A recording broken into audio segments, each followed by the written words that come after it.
இந்த வீடியோவில் நம்ம எதை பற்றி பார்க்க போகிறோம்னா சிஎஸ்கே வந்து நாளைக்கு பஞ்சாப் எதிர்கொள்ள போகிறாங்க. இதில் பஞ்சாபை வின் பண்ணால் சிஎஸ்கே எந்த பிளேங்களோட போனால் வின் பண்ண முடியும், அது மட்டும் இல்லாமல் சிஎஸ்கே தொடர் தோல்விக்கு முற்றுப்புள்ளி வைக்குமா இப்படின்னு பல கேள்விகள் இருக்குது. அதற்கான மொத்த கேள்வியை தான் இந்த வீடியோவில் பார்க்க போகிறோம். 3 அதிரடியான மாற்றங்கள் செய்ய போகிறாங்க. நிறைய பேர் சொல்லலாம், என்ன பண்ணி ஒவ்வொரு மேட்ச் இப்படி தான் சொல்கிறேன், ஆனால் என்ன மாற்றம் பண்ணாலும் வின் பண்ண முடியும் அப்படின்னு.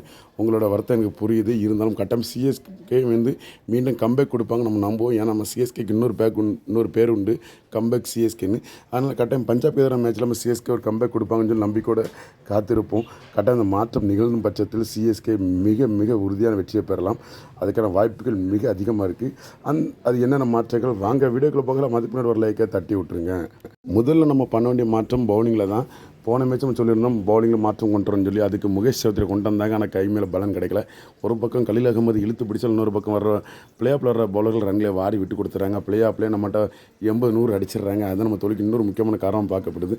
அதனால் நம்ம வந்து கட்டாயம் அன்சுல் காம்போஜை கொண்டு வரும் பட்சத்தில் கட்டாயம் சிஎஸ்கே ஒரு மிகப்பெரிய வெற்றி பெற முடியும். அன்சுல் காம்போஜ் வந்து இப்போ சமீப காலமாக ரீசெண்டாக நல்ல ஃபார்மில் இருக்கார். ரஞ்சி டிராஃபிக்கில் மிகப்பெரிய வெற்றி கொடுத்துருக்காரு. நல்ல விக்கெட் டேக்கெட் பவுலர், நல்ல ஆவரேஜான பாஸ்ட் போடுறாரு. ரைட் ஹேண்டு ஒரு ரைட் அண்ட் ஒரு லெஃப்ட் ஹேண்ட் பாஸ்ட் மாற்றி போடும்போது கட்டாயம் கை மேல் பலம் கிடைக்கும். ஆனால் இந்த மாற்றத்தை கட்டாயம் ரத்து செய்யும் பட்சத்தில் சிஎஸ்கேயோட வெற்றி கிட்டத்தட்ட 70% உறுதி அப்படின்னு நான் சொல்லுவேன். ஏன்னா முகேஷ் சௌத்ரி லெஃப்ட்டு, நம்மளோட கலீலும் லெஃப்ட்டு அப்படிங்கும்போது எடுபடலை. ஒரு ரைட் அண்ட் லெஃப்ட்டு போடும்போது நல்ல காம்பினேஷனாக இருக்கும். ஆனால் அன்சோல் கம்பேச்சை பிளேங்களில் கொண்டு வரும் பட்சத்தில் சிஎஸ்கேயோட வெற்றி யாராலும் தடுக்க முடியாதுன்னு நான் நினைக்கிறேன். அடுத்தது அஸ்வின், நூர் அகமது, நம்மளுடைய ஜடேஜா அப்படி சொல்லி 3 ஸ்பின் இருக்காங்க. எல்லா பிச்சிலுமே ஸ்பின் எடுப்படுறதில்ல, ஆனால் 3 ஸ்பின்னு தேவையில்லை. ஜடேஜா வெளியே உட்காரக்கலாம், அது நடக்காத காரியம். அதனால் அஸ்வின் அந்த மேட்ச்சில் வெளியில் உட்கார வச்சுட்டு அந்த இடத்துல வனிஷ் பேடியை உள்ளே கொண்டு வந்து நல்லாயிருக்கும். ஏன்னா நிறைய டீமில் இளம் பிளேயர்கள் சாதிக்காங்க. இந்த வனிஷ் பேடி வந்து ஒரு மிகச்சிறந்த பேட்ஸ்மேன், விக்கெட் கீப்பர், பல ரெக்கார்டு வச்சுருக்காரு. 200 சில்லற ரன்கள் அடிச்சிருக்காரு 9 மேட்ச்சுக்கு. அது மட்டும் இல்லாமல் ஸ்பின்னில் 195 ஸ்ட்ரைக்கெட்லையும், பாஸ்ட்டில் வந்து 175 ஸ்ட்ரைக்கெட்லையும் விளாட்றாரு. ஆவரேஜாக 185 ஸ்ட்ரைக்கெட்டில் விளாட்றாரு. இப்போதைக்கு நம்ம சிஎஸ்கே பிளேயர்களில் அப்படி ஒரு பிளேயர் இல்லை. அதனால் அந்த அன்சோல் வனிஷ் பேடி உள்ள கொண்டு வரும் பட்சத்தில் ஒரு 150 ஸ்ட்ரைக்கெட் விளாட்ற ஒரு அதிரடியான மிடில் ஆர்டர் இருக்கும்போது அது இன்னும் மிகப்பெரிய வாய்ப்பாக இருக்கும். ஏன்னா இதுக்கு முன்னாடி அம்பத்தி ராயுடு, நம்மளோட ராபின் உத்தப்பா அப்படின்னு மிகச்சிறந்த அதிரடி பிளேயர் விளாண்டாங்க.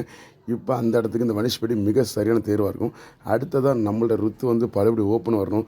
என்ன தான் நான் நம்பர் 3ல் இறங்குறேன்னு சொன்னாலும் அது சிஎஸ்கேக்கு செட் ஆகுது. ருத்தன் கான் ஓப்பன் பண்ணும்போது இந்த ராகுல் திருப்பாதியை வந்து நம்பர் 3 இல்லை நம்பர் 4ல் இறக்கும் பட்சத்தில் மிகப்பெரிய பலன் கிடைக்கும். 2017 நம்மளோட ராகுல் திருப்பதி ஓப்பன் பண்ணார். அதுமாதிரி எந்த ஒரு சீசனும் ஓப்பன் பண்ணலை. மிடில் விளாடுறாரு. ஸ்பின்னுக்கு எதிராக நல்ல ஒரு அட்டகாசமாக ஸ்ட்ரைக்கர் வச்சிருக்காரு. நிலைத்து நின்று ஆடக்கூடிய ஒரு மிகச்சிறந்த பேட்ஸ்மேன்.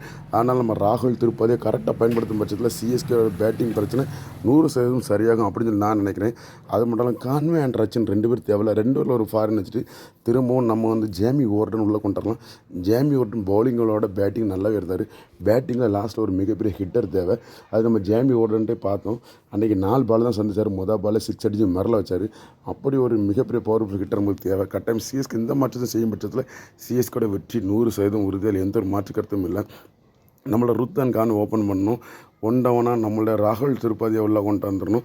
அடுத்த வனிஷ் பேடி, சிவன் டூபே, நம்மளோட ஜேமி ஓர்டன், ஜடேஜா, டோனி, நூர் அகமது, கலீல் அகமது, மரிஷா பார்த்தீங்கன்னா அன்சுல் காம்போஜ் இருக்கும் பட்சத்தில் மிகச்சிறந்த பிளேகள் ஒன்று இருக்கும். இந்த பிளேகளோட போகும்போது கட்டாயம் சிஎஸ்கே வந்து பஞ்சாபை வெற்றி பெறலாம். அது எந்த ஒரு மாற்று கருத்து கிடையாது. தொடர் தொழிலுக்கு முற்றுப்புள்ளி வைக்கலாம்.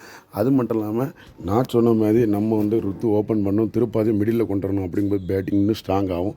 நம்ம எவ்வளோ பெரிய டார்கெட்டையும் சேஸ் பண்ணாலும் எவ்வளோ பெரிய ரன் ரேட்டையும் அடிக்கலாம். இந்த மாற்றத்தோட சிஎஸ்கே பிளேகள் அமையும் பட்சத்தில் சிஎஸ்கே எந்த ஒரு கொம்பனை அசைக்க முடியாது.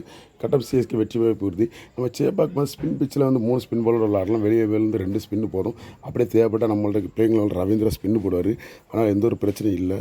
அன்சுல் கம்போஸ் கட்டாயம் பிளேங்களோட தேவை. இதுக்கு நம்மளோட சிஎஸ்கே செவிக்கு ஐஸ்கிரிக்கும் அப்படின்னு சொல்லி பல கேள்வி இருக்குது. இந்த மாற்றம் கொண்டு வந்தால் கட்டாயம் சிஎஸ்கே வெற்றி பெறும். ஃப்ரெண்ட்ஸ், இது பற்றி உங்களோட கருத்துக்கள் என்ன? உங்களோட கருத்துக்கள் மறக்காம வைக்கல கமெண்ட் பாக்ஸில் தெரியப்படுத்துங்க. இந்த வீடியோ பிடிச்சா லைக் பண்ணுங்கள், ஷேர் பண்ணுங்கள். நம்ம சிஎஸ்கே பற்றி ஆஃபீஸ் விட்டுங்க சேனலோட இணைந்திருக்கேன். மற்றும் ஒரு வீடியோ சந்திப்பு நண்பர்கள். நன்றி.